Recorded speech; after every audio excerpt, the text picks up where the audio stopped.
Local and live, covering Franklin and Washington counties, it's Let's Talk Tristate with Tiny and Katie. Hey everybody, it's Crazy Bob from 101.5 Bob Rocks, and this is 92.1 The GOAT, local community.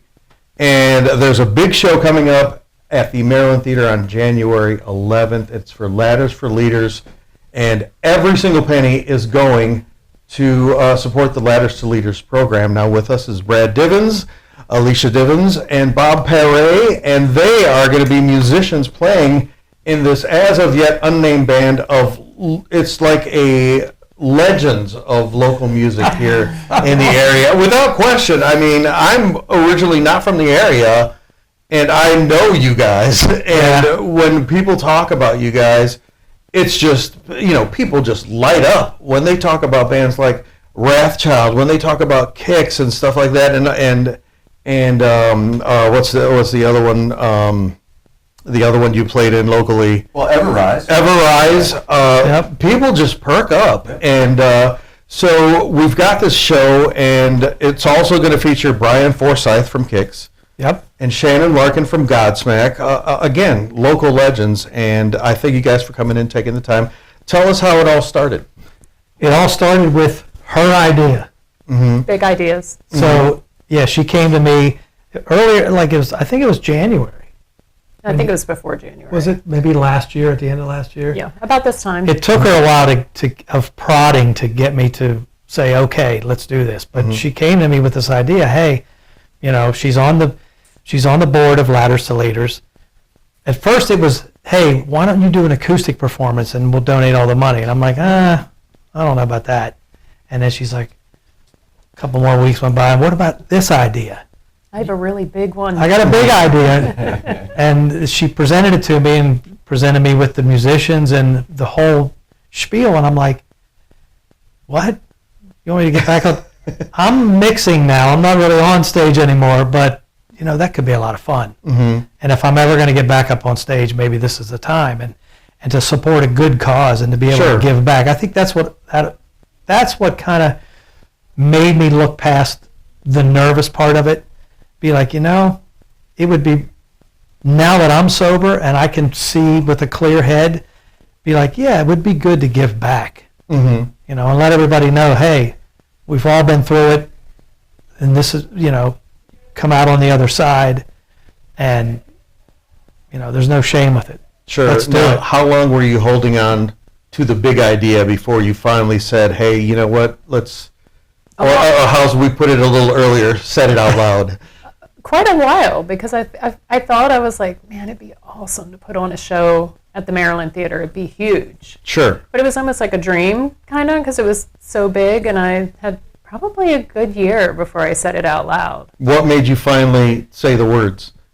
I had joined the board for Ladders to Leaders and, of course, supporting recovery, and then I was like, took that idea of just his friends getting up and playing a show, and I'm like, wonder if we did it with all sober musicians. Mm-hmm. And they're all from this area. Right. So that's when I really started thinking this could be really awesome. Mm-hmm. And it took a little prodding. He wasn't down for it for a couple weeks, but he said yes and reached out to the guys. And No, when you say, he goes, let's get all of my sober friends together, it just so happened to be, it just so happened, you know, these local legends, Bob, and you just happen to be one of them. No, I would never consider myself one of these guys are legends. I'm just so honored to be part of this, and you know, I'm playing catch up, so they're a little bit ahead of me in terms of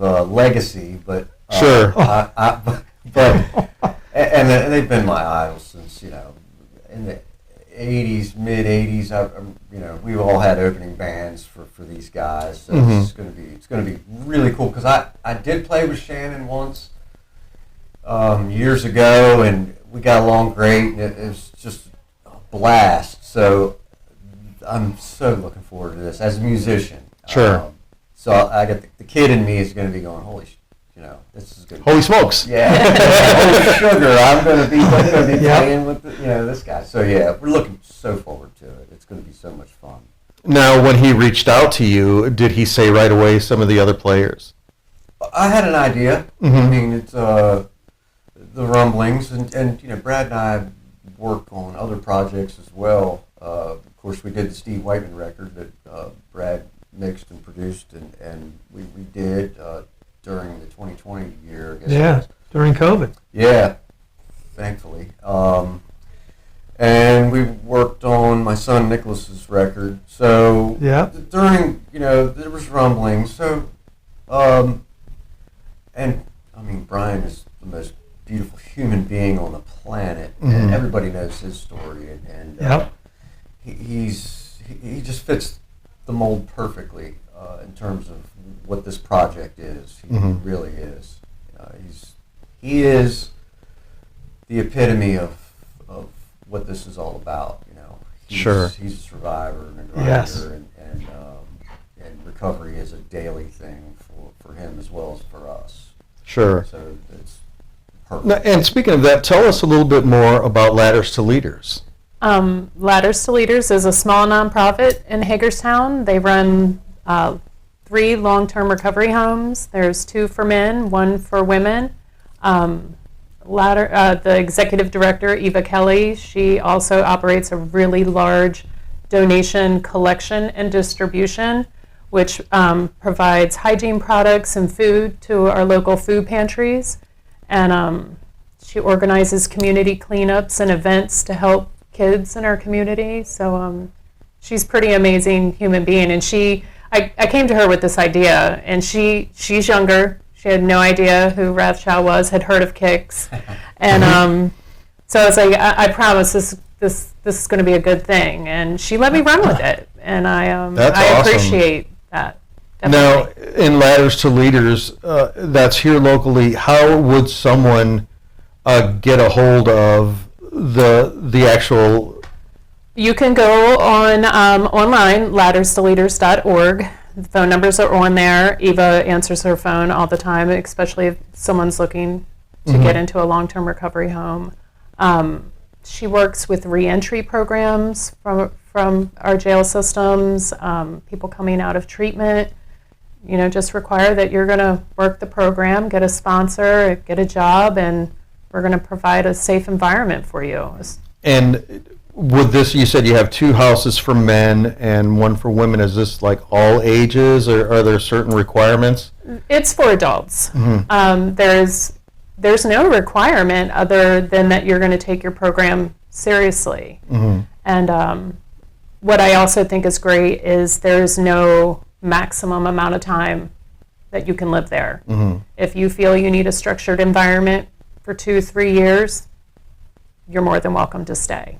And you know, and you guys can attest to this more about being in the program, getting in the program, and it's a continual process. It's not like, okay, I'm done. Absolutely. I just went through that. I'm on 3 years sober, and the beginning of this year, all of a sudden I wasn't feeling well again, like just challenged. Sure. And healing's a journey. It's not a destination. Right. And one of the cool things, and we were talking about this earlier, there's a trend now with getting sober on social media. And it's great to see these people are just posting, hey, 3 years sober, 2 years sober.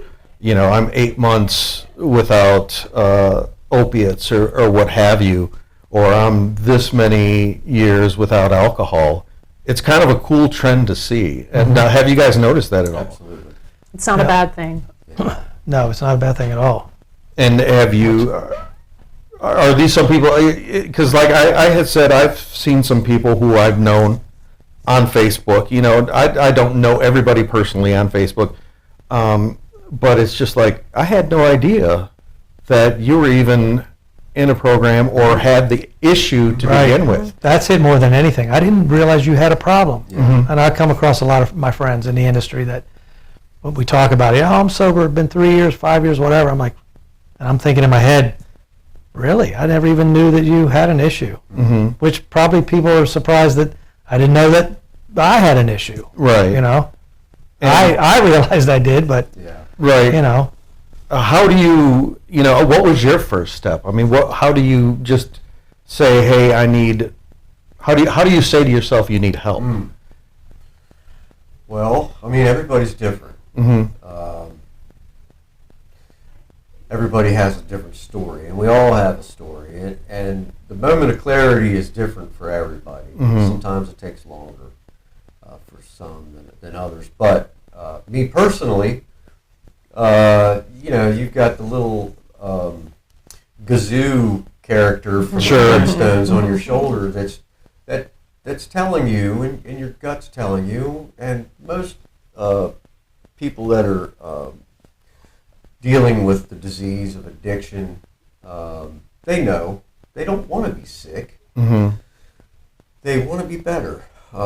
We have a saying in the program, secrets keep sick, and the more you get out there with the community and you help other people and you kind of shine a light on something that's so ugly, to let people know it's okay to say, hey, I have a problem. And,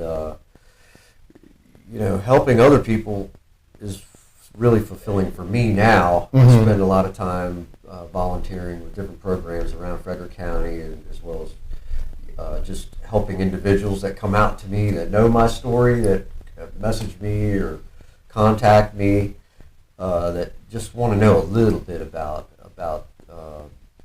what to do next. So it's a different thing for everybody. I can't imagine how hard it is for someone who's suffering just to get to that point to say, I need help. So here's the thing with alcohol and drugs.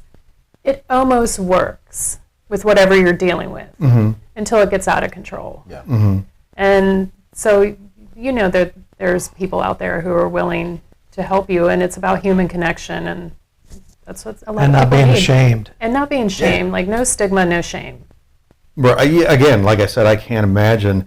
And you're right. And there's people out there who are willing to listen, and people out there who are willing to help.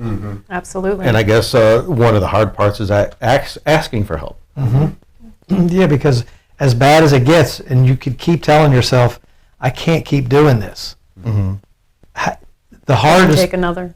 as you pop another, painkiller. Oh man, I can't keep doing this. Right. Or pour another glass of vodka. Man, this is not going well. At some point, you're afraid. You're almost become ashamed because you've hidden it for so long, like I did, and then eventually it's like the little light bulb goes off. I got to stop because as good as I feel, and I want to feel this good every day, all day, that's impossible. Sure. I can't do this and function. So would that be like if you could send a message to someone out there who's suffering, just call somebody? yeah, because that's the hardest part. Don't be embarrassed because Reaching out, I think, is the hardest that's step. the hardest step. The most difficult thing for most people, including myself, was just saying, I need to stop. Yeah. And telling someone that. Because you think it, but Saying it out loud is Yeah. totally different. Yeah. Who wants to say I got a problem with painkillers? I eat them every day. Right. Who wants to say that? Right. Or with anything. And Or booze or whatever it is. I think gambling. it's not a shameful thing, and I think it's probably one of the bravest things you can do. Absolutely. It is brave. And congratulations to you guys and anyone who was brave enough to call somebody or say something, or like you said, say the words out loud. Yeah. And now you have Ladders to Leaders and other things out there, and you come out on the other side, and now you have this great big show, and Yes, we're talking about it. It sounds like so much fun because you said you're calling friends who just so happen to be, As you say, legends. these local legends. Maybe it's uncomfortable hearing. Well, that, you know what? When I think legend, I think old. But It's a also, gift. I guess it's a term of endearment. I would say more so than Than being age. I think it's just cool me. to you've been on the And we've been through it all, and here we are. yeah you know? yeah and so you call these guys, and who was the hardest one to call, The hardest one. or the one that you thought would be the least? I think I was okay with calling everybody. I didn't. The one out of all three, Brian says the least. When you ask him, like, I'll send these texts with songs or ideas we have, and Brian will text back a thumb or sounds good, and Shannon will write a little thing, Bob will write something. Now, so I figured he was going to be the most difficult one to just get involved in the conversation. Like, he immediately said, that was that was his answer. What do you think? He's just a man of many few words. That's it. Yeah, that would be cool. Yeah, okay. No, And then now when you get in a room together, what do you think that's going to be like? I think it's going to be so awesome when we get in a room together. Because, I mean, as it is right now, Bob and I have gotten together. We've worked on stuff together. Brian has been at my studio, and he recorded guitar on some things, a record that I was working on. And Shannon and I haven't been together since '98. Wow. I think it was the last time we were on stage together. So when we all get in the room together, we all know the songs and we start playing. It's probably going to be one of those like giddy moments for me. Like, I can't believe that I'm playing with all these guys, and that I'm playing with Shannon again for one. Yeah. Right. Because I never thought that would. I mean, not that I never thought it would happen, but he does this thing with Godsmack, and he's busy all the time. He was actually the one when I called, I was the most concerned about. Not that he wouldn't be into it, but that his schedule was going to allow time it. constraints, yeah. Immediately, he was like a kid. He's like, "Oh my, what? I get to play with you and Brian?" I was like, "What? Yes, I want to do this." That's why we picked January 11th, because the touring industry normally shuts down Christmas, at least to near the end of January. And I thought, Brad's always on the road, Shannon's always on the road. Like, when can I make sure that they're home? So we're just praying for good weather. And well, you know what? This area is pretty good about when you get your snow. It's usually late, January and February. Don't say January. So Into January. Yeah, it's like True. Well, even March and April. Yeah. You're right. I come from the Midwest, so it's a crapshoot from Thanksgiving on. So usually the weather around here is pretty good, so we'll knock on wood on that one. So once again, Ladder Leaders, January 11th, the Maryland Theater. How would somebody get tickets? You can go to the Maryland Theater, which I did, to buy tickets for some family members. I was in and out of there in 5 minutes. Box office is open. You can call the Maryland Theater. Their website, marylandtheater.org. You can go to Ticketmaster, and it's under Ladders to Leaders Recovery Benefit. So, And this, again, this star-studded supergroup, local supergroup. I'm throwing out all the cliches. Yeah, you are. I'm throwing them out. No pressure. No pressure at all. Yeah. One of the things that we talk about, and I've talked about with other people, is not our perception of what people consider legends or rock stars, which all of us hate all that stuff.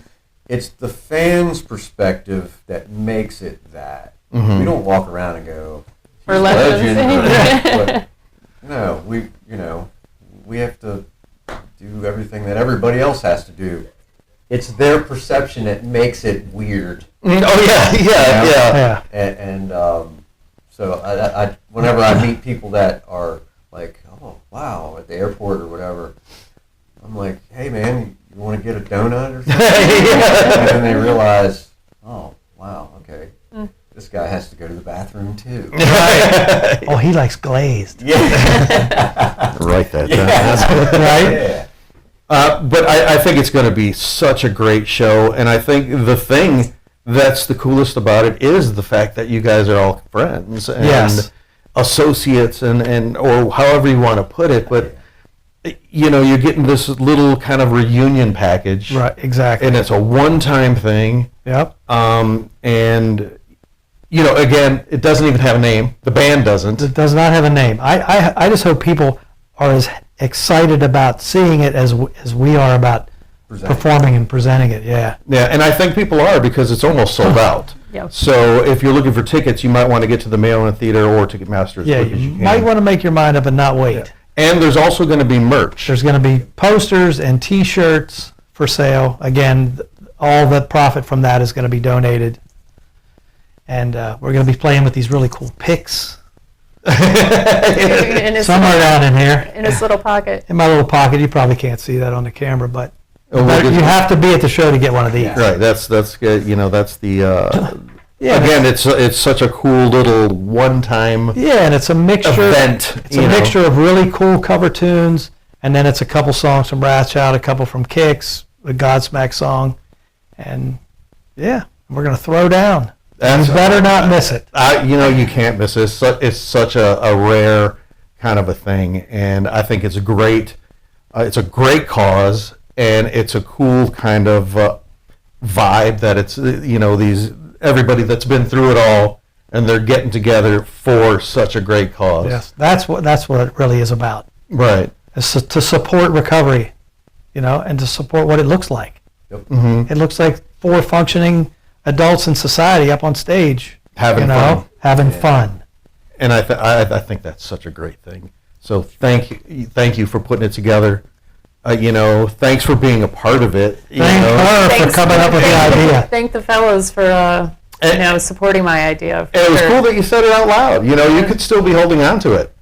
It was a pretty crazy idea, like the big one for sure. Yes. The look on Brad's face was like what exactly are you talking about here? And I was like, just hear me out, And I started laying it out and say it a couple times, and I was like, you can do this. Like this could be really great. Right. Yeah. Once again, Mail-In Theater, January 11th. You're going to see Brad Divins. You're going to see Bob Perret, Bob Forsyth, Shannon Larkin. And to get tickets, let's go ahead and give it again. You go to Ticketmaster, Ladders to Leaders Recovery Benefit Concert. You can go to the Maryland Theater, call the Maryland Theater, or go to their website, themarylandtheater.org. And once again, if you're looking for help, let's talk about Ladders to Leader. What is their information to get a hold of them? You can go to their website, ladderstoleaders.org. There's phone numbers on there, email addresses. Eva Kelly's always available. She's a great human being. Awesome. Thank you guys so much for taking the time for coming by. Thank you. Once again, I'm Crazy Bob, Brad Divins, Alicia Divins, Bob Perret. And this is 92.1 The GOAT, local sports news and community. We'll see you soon. We'll see you there. Absolutely. If you'd like to be featured on an upcoming episode of Let's Talk Tri-State, call 717-597-9200 or email letstalk@921thegoat.com.